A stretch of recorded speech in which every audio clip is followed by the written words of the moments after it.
Are you looking for answers to the unknown? Welcome to Live with Medium Lisa Phoenix and step into the magical presence of the metaphysical realm. Lisa will share the wisdom and musings from her own experiences, have intriguing conversations with other mediums and healers, in addition to exploring a wide array of topics and teachings on intuitive and mediumship development. Lisa will be taking your calls and inviting your friends and loved ones in the spirit world to share their stories with us. Raise your awareness as you are reunited on the level of love, and let's go live with Medium Lisa Phoenix.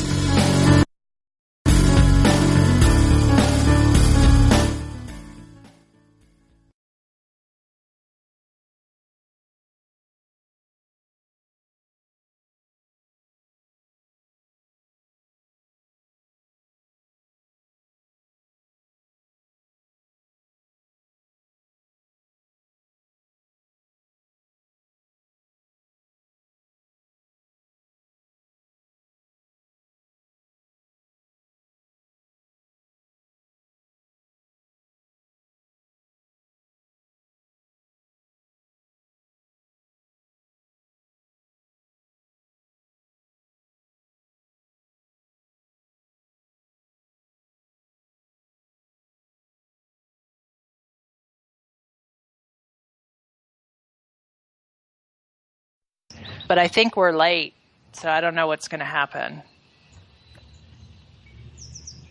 Okay.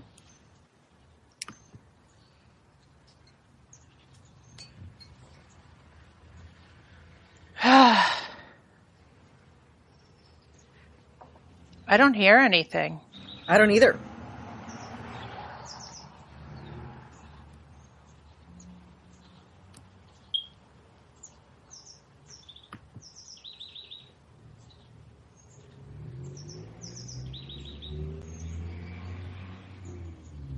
Hello?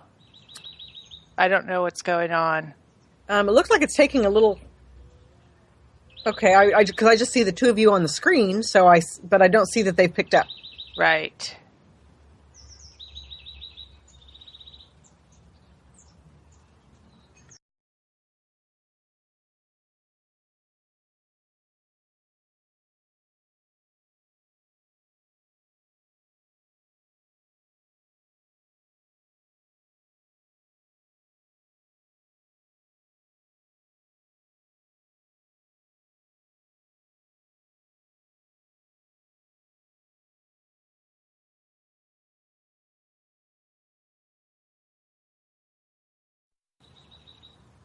Okay.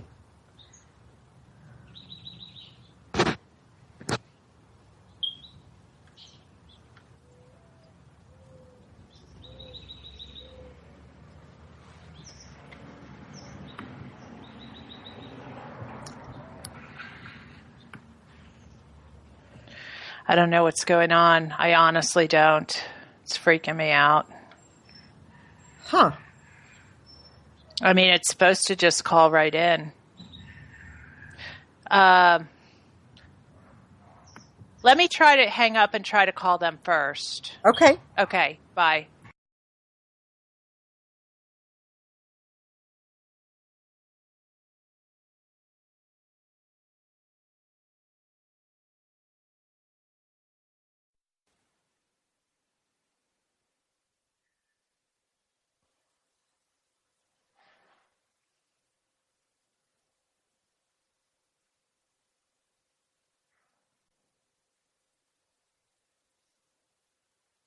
Hello?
Good morning. Hi. You know what? I don't know if we're just on the air because we called in. I don't know what to do. Hold on.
To call.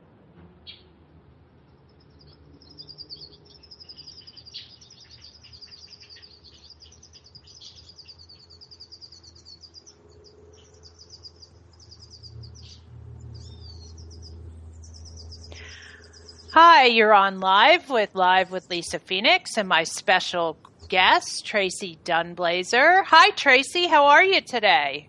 Good morning. I'm doing wonderfully. Thank you. It's a wonderful day in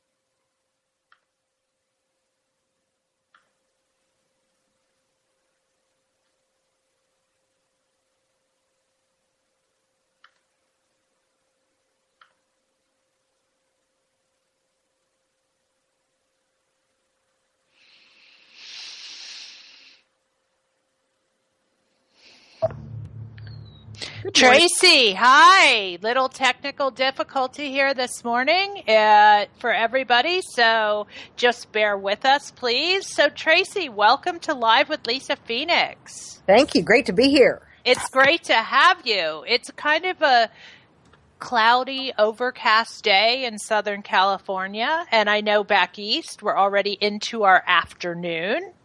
So, Tracy, let me just tell everybody a little bit about you. Give me a second here.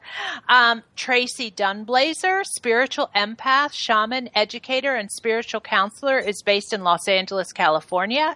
Tracy specializes in grief counseling, energy dynamics, intuitive counseling, shamanic healing, space clearings, past life regression, soul recovery, and transition strategy. In 2005, Tracy founded It's Time to offer resources, education, and strategies for other practitioners, as well as those just embarking on their spiritual path. Tracy's website is www.tracydunblazer.com. That's TRACEEDUNBLAZIER.com, which I suggest you visit to get a better picture of what this amazing woman is all about. Tracy, welcome, and I'd like for you, and again, I'm not sure since it's almost 10:15 if we're going to be going into commercial break. However, if that happens, when we come back, I want you to share a little bit with us about your book and what you're going to be doing to help promote it. Absolutely. Why don't you start? So I have a book coming out. It's called 10 Things You Need to Know to Be a Demon Slayer. And you can go to beaslayer.com and get the lowdown. It'll in the future, it's going to give you all the links to purchase the book.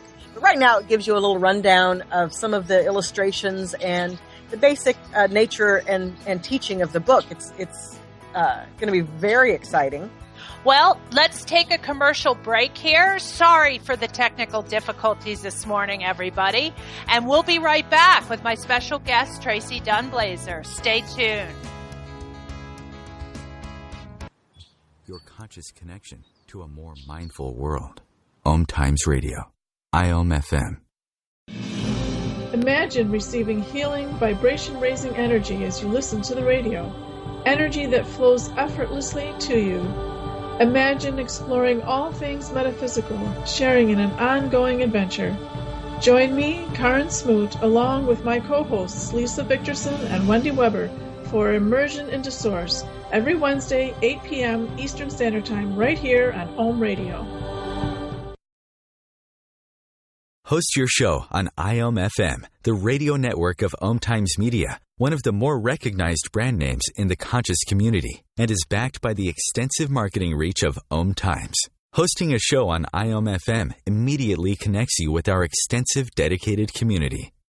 Simone Milasas would like you to know that business can be fun, which is why she wrote the book, Joy of Business.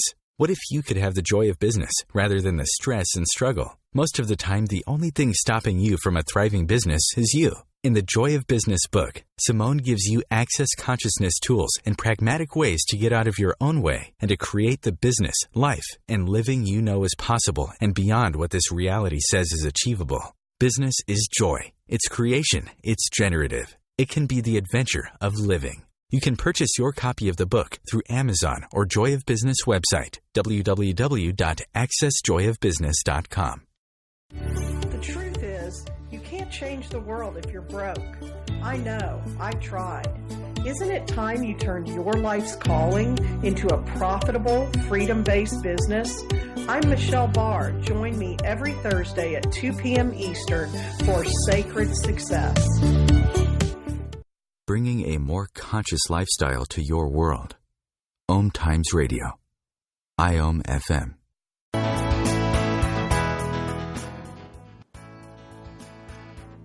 Welcome back, everybody. I'm here with my special guest, Tracy Dunblazer. Sorry about the technical difficulties this morning. But Tracy, would you like to go ahead and tell us about your new book and what you're going to finish telling us about what you're doing with your new book? Absolutely. It's slated right now to have the major launch in September, and it should be going to print by July. And to ensure that happens, I'm self-publishing it, and I'm going to be doing a crowdfunding project with this book. So beginning on June 1st, you can go to 10 Things You Need to Know to Be a Demon Slayer, and also you can go to beaslayer.com and get to the Kickstarter program and donate.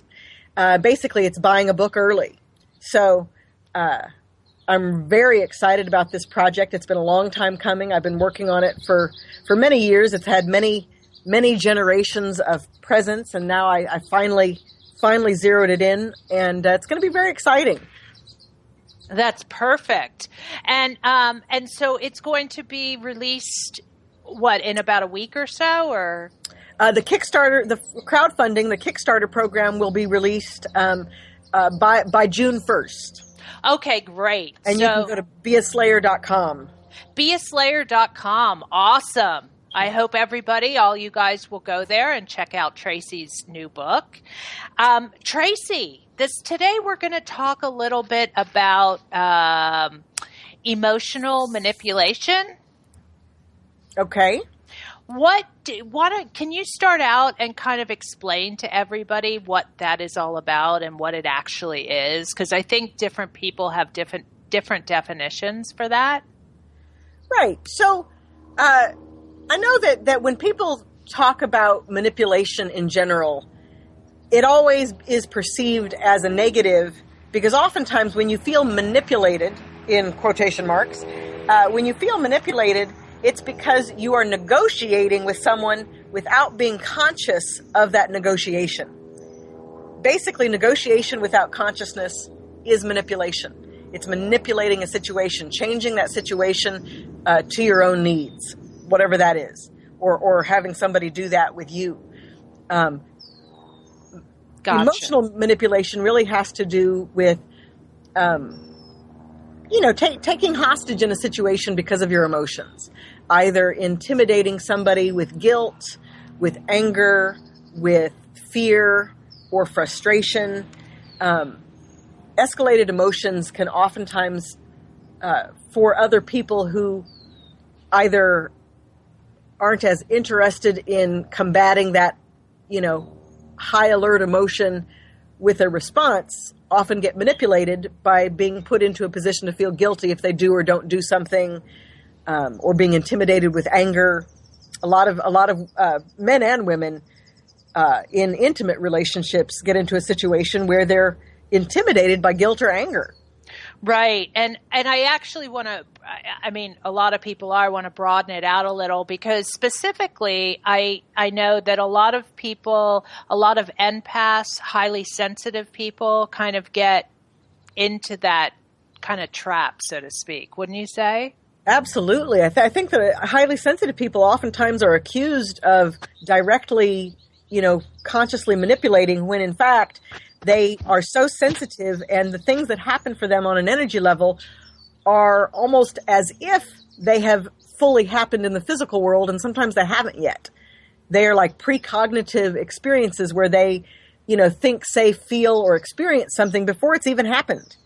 Yes, and I can personally attest to that, because I really had to get to a place in my own life where I would be picking up like thoughts and stuff, not necessarily their exact thought, but the emotion in a situation and so what I would do is I would start reacting to it.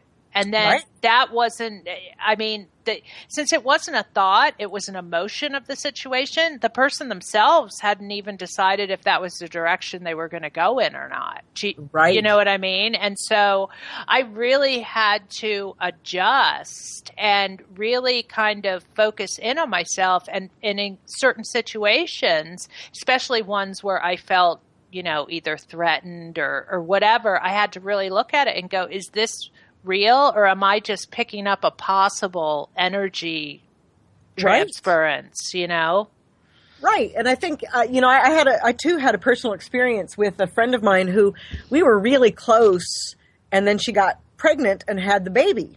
And of course, our relationship had to change dramatically. We spoke every day to maybe speaking once a week.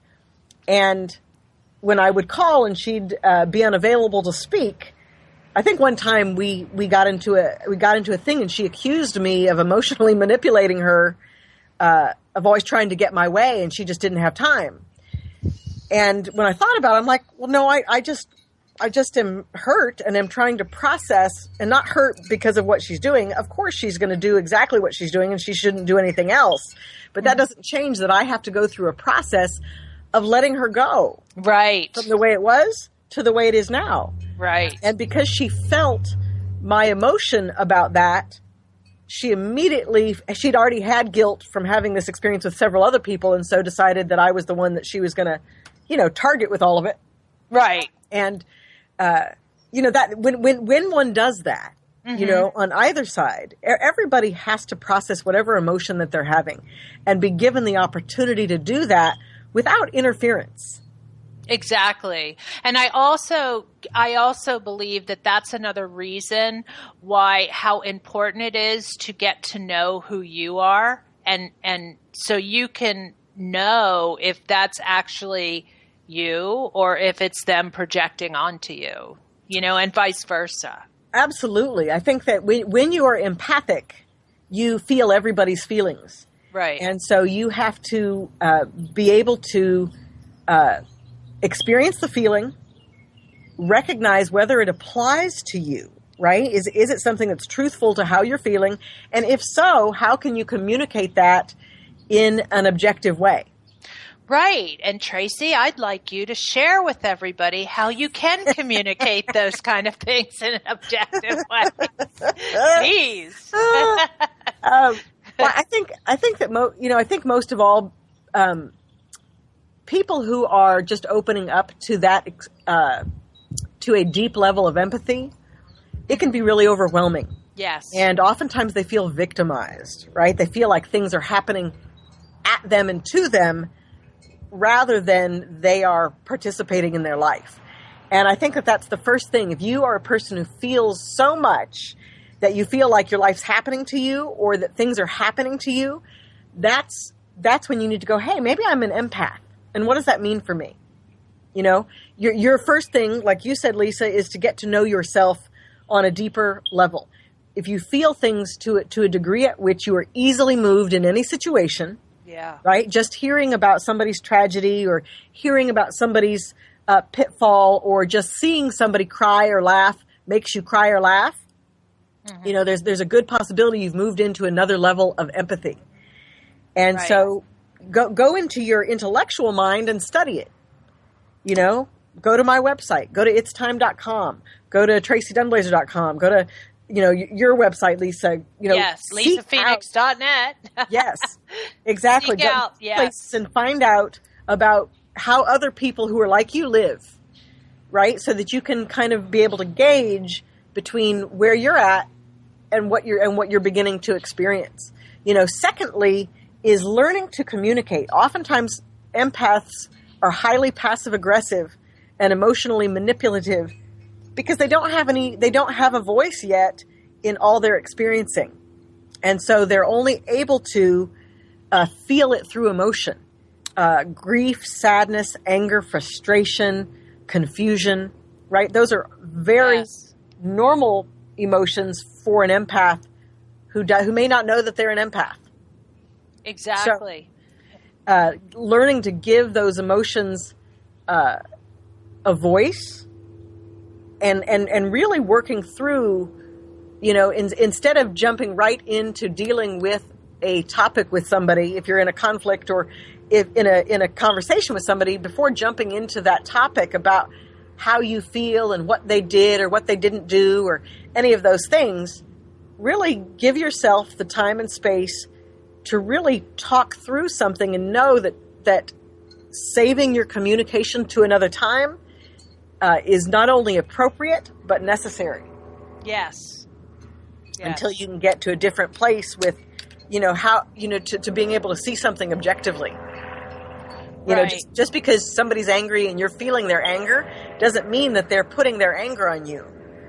Exactly. And that's also something I wanted to bring up. And a lot of times if your empathy is opening up and you're doing any kind of energy work or whatever, and you get together with other empaths and other sensitive people, and all of a sudden you just feel like you're feeling things so strongly and stuff, a lot of times you're going to want to project that onto the other person when it's really you learning how to manage your own energy. Does that make sense, Tracy? Oh, absolutely. No, Yeah.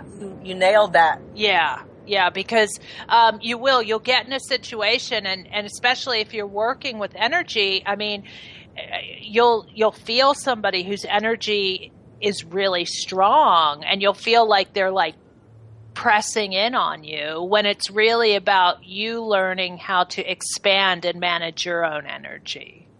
We one of the stories I tell in the book was when I first had my first official job as a psychic. I moved into that career and did nothing else. Mm-hmm. And I worked with a group of women, and one of the women at the time, I mean, I've always been an empath, right? But I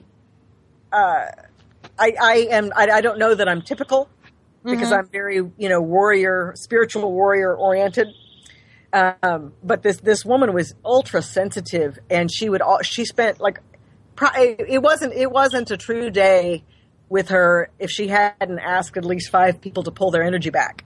Right. She'd say, Tracy, you're being a little strong. Could you pull your energy back? And yeah. Oh my goodness. Like, no, I can't. I'm good. but we had a good time. We used to go for happy hour occasionally, a bunch of us from this job. And one night we got her to go with us, and it was a beautiful thing. She asked the guy next to her to pull his energy back. And I also have a story about this when we come back from our break. Wonderful. And so stay with us, everybody. You're on Live with Lisa Phoenix on OMTime Radio. We'll be right back.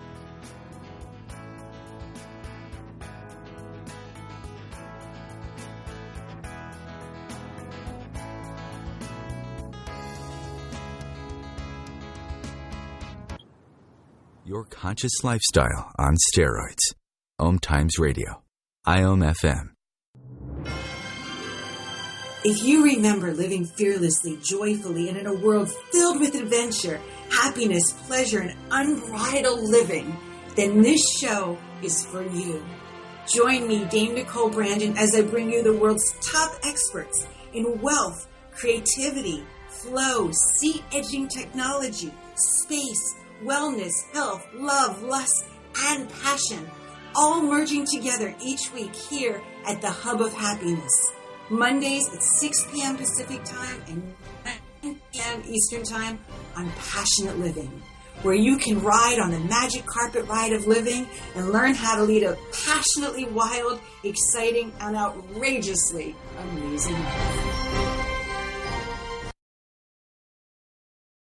Being a radio host on IOM FM allows you to build your show on a rich platform with the power of the internet to fulfill your outreach goals and connect with a very specialized and global online audience, unlimited by time and distance.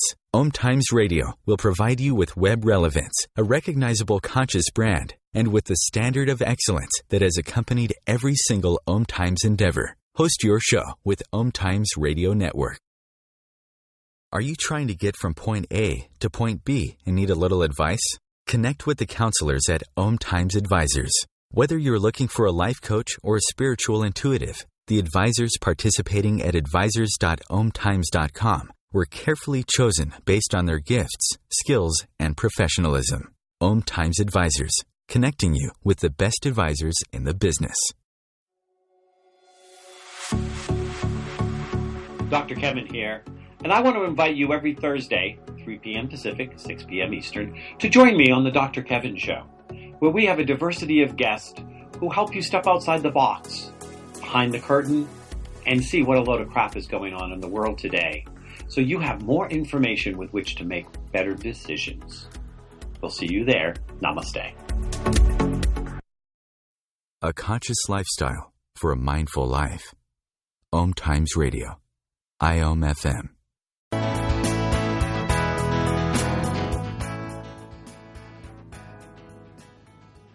Welcome back, everybody. You're live with Lisa Phoenix and Tracy Dunblazer on Live with Lisa Phoenix.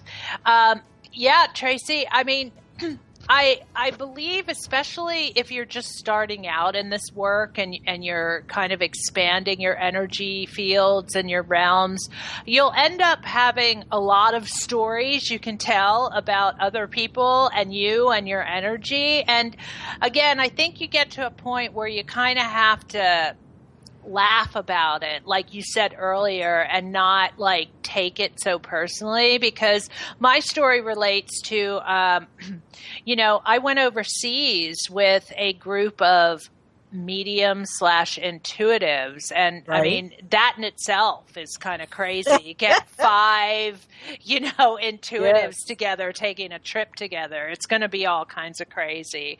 And we were all at different levels of coming into our own with our energy and our power, et cetera, et cetera, et cetera. Right. And there was this, poor woman. She was really struggling with it. I mean, she was just really, everything was being opened up to the next level.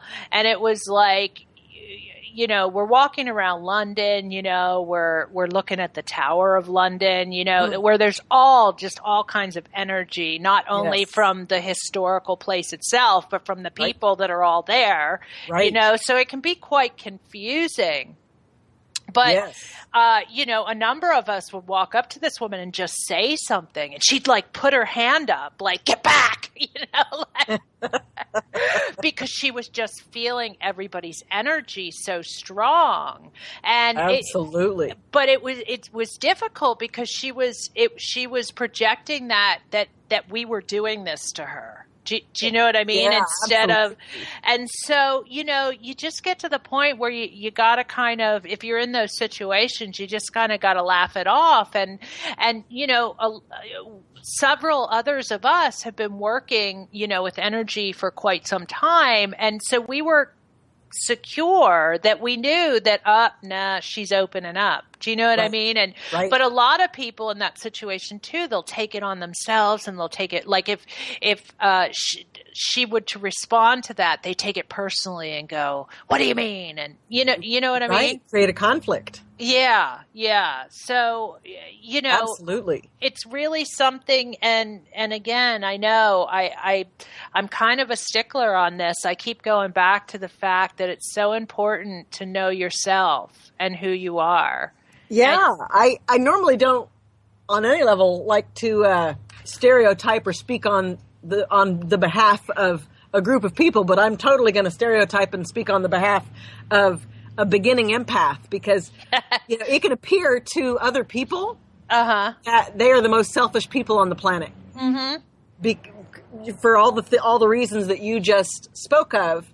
But when you first open up, like it's interesting that you talk about London, because when I first opened up, I had a friend of mine. She and her husband were getting ready to go to London, and literally just tuning in to London, right? Had an immediate, enormous heartache, and I fell to my knees. Right. When just tuning into, like, all I could see was a guillotine and heads rolling, and I hear you. Things that took place there, and it looked pretty dramatic, and of course it felt dramatic to me because my God, how does that happen? Right.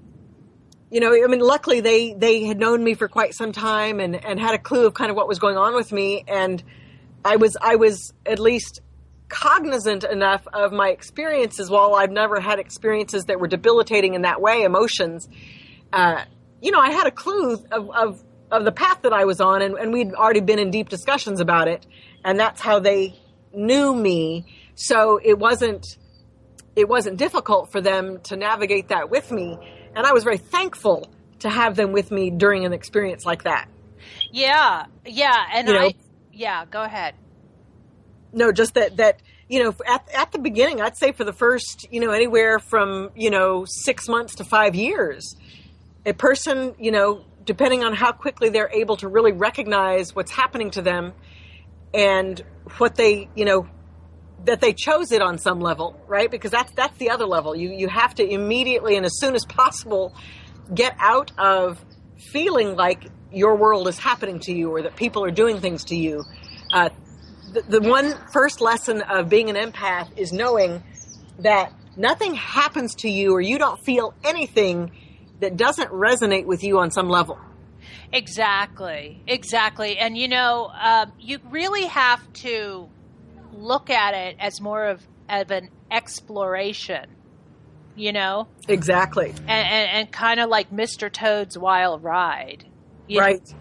And just because, I was fairly seasoned when I had, visited London, but being a new empath, when I really opened, like I'd say in the beginning, another area, I was like in Hollywood. And, it was it was all kinds of crazy because it's like you're feeling the pulse of the city.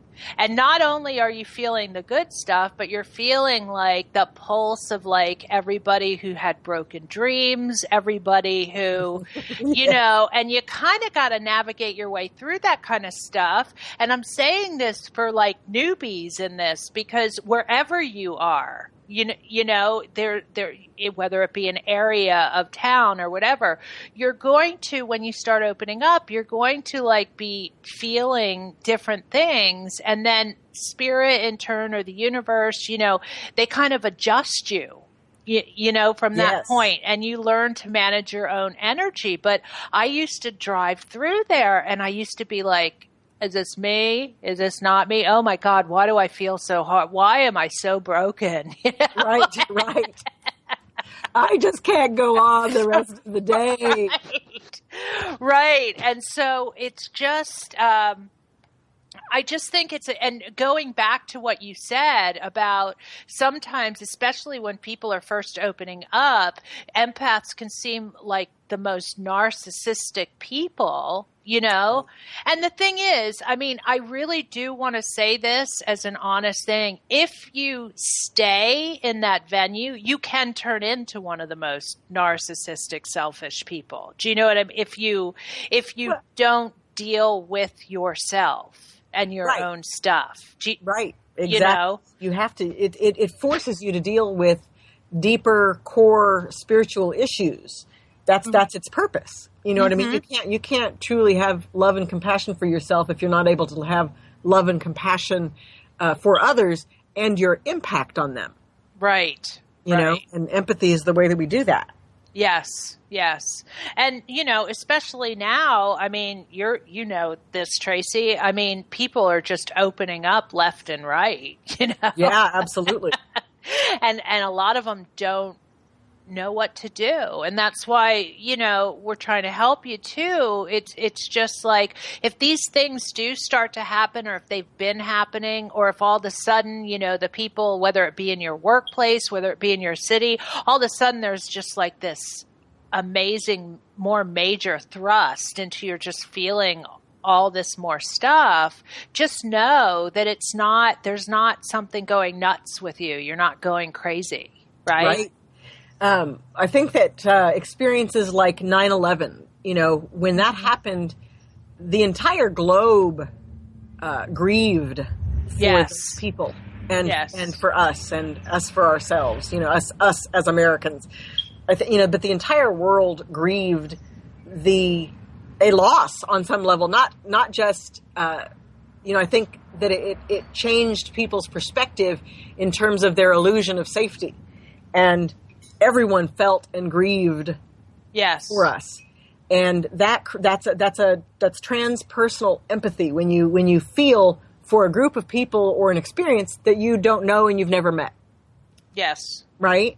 And, in that experience, there were probably 5,000 to 6,000, participants and first responders who they were in the crisis and unable to feel the intensity of what they were feeling. And so all of that emotional energy was kind of funneled out to an empath like me or you. I sat on the couch for 10 days and just bawled the entire time, and I had a job that I could do that, right? I was working with people and I took 10 days off. Right. and did my public service. And luckily at the time I knew well enough at that time what it was and what its purpose was, and I was glad to be there and do it. But when there's a major life transition for a mass group of people somewhere, it's natural for that emotional energy for the people experiencing it to be funneled out. Yeah, because in a sense, I mean, it really ends up being it's funneled out, but it turns out to be a support back to them. Right. Yeah. Absolutely. Yes. And so what would you say to people who are kind of going through this kind of thing? What would help them the most that you've learned from your own experiences?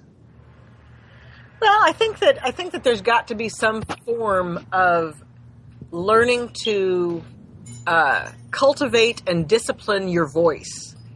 And the best and easiest way to do that, to keep it contained, is to write, to journal, to write out your feelings. You know, if you have a conversation or experience with somebody, write it out on paper before you have a discussion with them.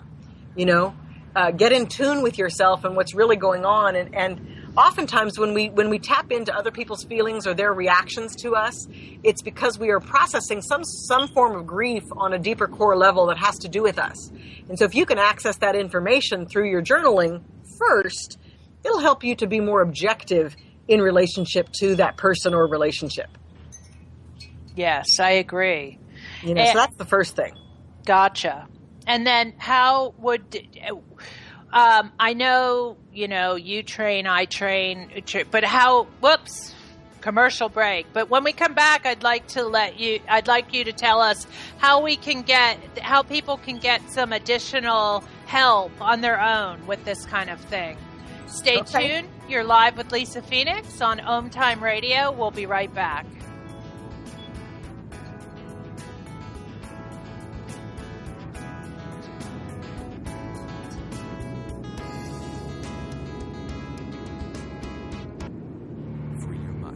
Expand your soul. OMTimes Radio. IOM FM.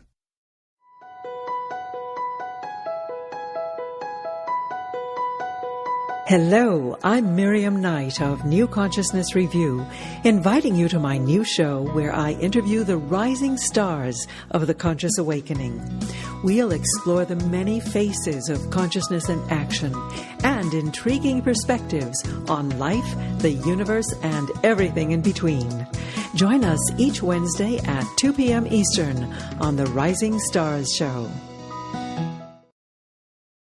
Being a radio host on IOM FM allows you to build your show on a rich platform with the power of the internet to fulfill your outreach goals and connect with a very specialized and global online audience, unlimited by time and distance. OMTimes Radio will provide you with web relevance, a recognizable conscious brand, and with the standard of excellence that has accompanied every single OMTimes endeavor. Host your show with OMTimes Radio Network.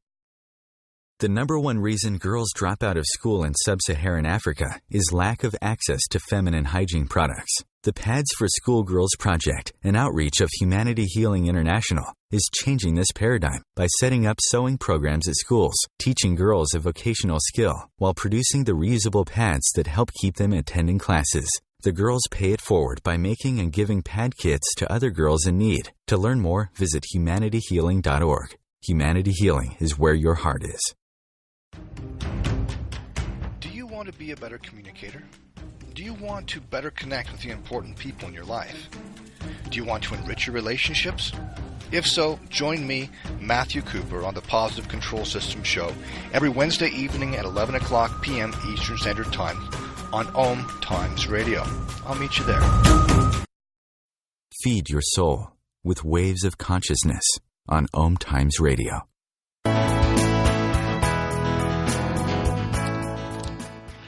Welcome back, everybody. You're live with Lisa Phoenix and Tracy Dunblazer, spiritual empath. Tracy. Yes. So now, how can people, aside from, learning to journal and kind of explore what's going on with them, what other kinds of tools can they Well, one of the things that I, in my book, 10 Things You Need to Know to Be a Demon Slayer, at the end of every chapter, I give you an altar and or a ritual to do. One of the things when you open up to your abilities in any way, whether it's empathy or your telepathy or your psychic ability or your clairvoyance, whatever it is that you're opening up to, it can be overwhelming. And so focus and learning to cultivate your focus is really important. For me, to anchor that desire of focus in the physical reality through an altar or a ritual that's probably the one thing that has helped me most and most consistently over the years. Can you expand on that a little bit more? Yeah. So when you create a home altar, I also have a class on the dailyom.com, which Perfect. is called How to Build Your Home Altar. And it's 8 weeks of taking you through the altar process, creating a sacred space in your home, cleaning it, clearing it, and then setting an intention, which means, okay, if I'm feeling everything all the time, or I seem to be angry all the time, focusing on what is the root of my anger, right? That's so you get a candle and something that represents peace to you, which is your end result, and then you write down your intention about getting to the information that you need to help illuminate you to why you resonate so easily with anger, right? And then when you start that altar, what happens is your subconscious self starts to bring up to your conscious mind the answer to your question. And you'll just get illuminations. You'll get synchronicities. People will say things to you. You'll read things. Your physical world will kind of rise up to meet you with that information. And so it's really helpful. And it's quite a profound process, whether it's intricate if you're working on a very specific issue or a specific relationship, or a specific thing for yourself, or just in general, like I'm really tired and confused and I need something to help me feel better, right? I mean, it can be as specific or vague as you need it to be. The one important thing that you always want to have is a form of gratitude, which would be, an offering of thanks. For me, I use tobacco or corn or a glass of water, or a plant, or some dirt. All of those to me represent the gifts that the planet offers to us, and that, God is going to be, it's something that the word altar actually means to lay your gifts to God. Gotcha. So the idea is I'm going to give you this bowl of corn, and you're going to give me the information I'm seeking. It's your negotiation, right? It's your manipulation of God. It is your negotiation with God saying, I'm going to give you this corn and you're going to give me what I'm asking for. Gotcha. This is what I'm willing to give up in order to receive this new thing. That's wonderful. Yeah. So, and it's something that everyone can do on any level, right? There's not one person, there literally is no obstacle to doing that. Right. You don't have to buy new things. You can use things that you already have. Everybody has access to some dirt. Even New Yorkers have access to some dirt somewhere. Yes. Or some water. Right. And also, it just it grounds you. Yes. And especially I'm going back to the emotional thing. Yes. No, absolutely. It helps you. The more clarity that you have, the more understanding of your feeling, emotion, or grief that you're experiencing. I do want to say that for empaths, learning to embrace your tears is so. It's an absolute necessity to have to do that, right? Because when you cry, eventually that space clears, that emotion clears, and hormones and endorphins are let loose in your brain that give you a calm and a clarity that come next. So whatever feeling you're having, you're gonna whale it out, and then what comes next is the calm, clarity, and information that you need to put new information back into your brain, to create a new structure so that you don't have to continually grieve that thing over and over again. Exactly. I was going to say, and we definitely want to get to that place, but a lot of times people hold back and push it down. Right. They perceive grief as weakness. And I thank you for bringing that up, Lisa, because I do want to say this. This is the formula that you need to remember. Weakness equals receptivity. So grief equals weakness equals receptivity. When you move into that position of weakness, what you are is becoming receptive. You are letting go of something in order to receive something in return. Gotcha. You're not a lesser person. You're not even lesser in control, right? You are just in a place of receptivity. You know, if I give you $1 million, you're in a completely different place than if you give me $1 million. Exactly. And, you know, people, as you said earlier, people have a tendency to look at it as if they're lesser, but actually what they're doing is that they're expanding in order to be able to receive more. Absolutely. And to become more. Exactly. It's a facet of our being, you know? It's part of the process, and nobody gets out without it. Right. No, and seriously, and I mean, this is a little bit on a more serious note, but you know, when you do try to get out without it, it can lead to like illness and, you know. Right. I was going to say the only people that kind of get out without it, maybe for a lifetime, is a sociopath and, or a narcissist. Right? That's a state of being. And even those people spiritually over time and incarnations eventually have to deal with all that they create when they lack that empathy. Yes, they really do. And, it's funny because this is going a little bit off topic here, but, we all have people in our lives that are narcissistic and et cetera, but people should know that that's also a journey, Absolutely. Yeah. And I don't think people realize that, It's yes. like, no, it's just a roadblock. It's not. So it's really interesting. I'm as we're speaking, I'm Googling. They're talking about 3% in males and 1% in females at any given time are psychopaths or sociopaths. And that's the internet, so it could be absolutely untrue. But the bottom line is that sometimes going through a period of time of not feeling is incredibly valuable, because ultimately everyone is learning how to make decisions based on their righteousness and not on their emotion. Exactly. I might not feel like being kind to you, but I need to be kind to you and I need to overcome my feeling. Yes.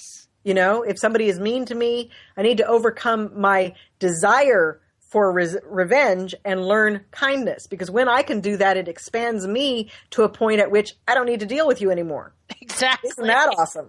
I know, but people don't, and it's not just your end goal is so I don't have to deal with you anymore. That's not your end goal. But right. I do think that people don't really realize that. And at times that's why they're so resistant to kind of letting go. Right. Right. Know? Absolutely. Yeah. So come on, guys, let's bring on the tears. Let's bring on and then let's all evolve together, Right. Like the book, Eat, Love, Pray. Yes. Why? Yes. Because, go ahead. I was gonna say one of my advertisements for the book is grow, discover, cry, slay. Yes. Yeah, and not necessarily in that order. Exactly. And so, Tracy, we only have a couple minutes left in the show. Could you go ahead once more and tell everybody about the book and how, how people can help? Yes, absolutely. So beaslayer.com, BEASLAYER.com. It's going to have listed my Kickstarter. If you go there, it's probably going to be listed by the 25th of May. So Kickstarter for 33 days. I need to raise $9,500 plus, because ultimately I'd like to advertise this and get it out to a wider audience immediately. So any contribution is really appreciated. TracyDunblazer.com. It'll be posted. It's going to be posted everywhere. You can also like me on Facebook, Tracy Dunblazer Spiritual Empath. And that's also one of the places where you're going to have a day-to-day update about what's going on, and how things are going with the book, and then its major launch. The other neat thing that I'm doing really quick is if you get a group of people to donate and you come up with a $2,500 donation, I will go to your city and do a book signing and allow you to purchase books at wholesale price. Perfect. So that's going to be very exciting. I'm really looking forward to doing a lot of traveling in the United States, doing book signings. So great. Tracy, thanks so much for being on the show this morning. And thanks for helping all of us expand our awareness. As I mentioned to all of you in Radioland, please visit Tracy's website, www.tracydunblazer.com. That's TraceeDunblazer.com. I want to thank all of you listeners out there for hanging out with us this morning. Please go to my website, lisaphoenix.net. That's LISAPHOENIX.net. Live with Lisa Phoenix is on every Sunday at 1 p.m. Eastern Standard Time, which is 10 a.m. Pacific Time.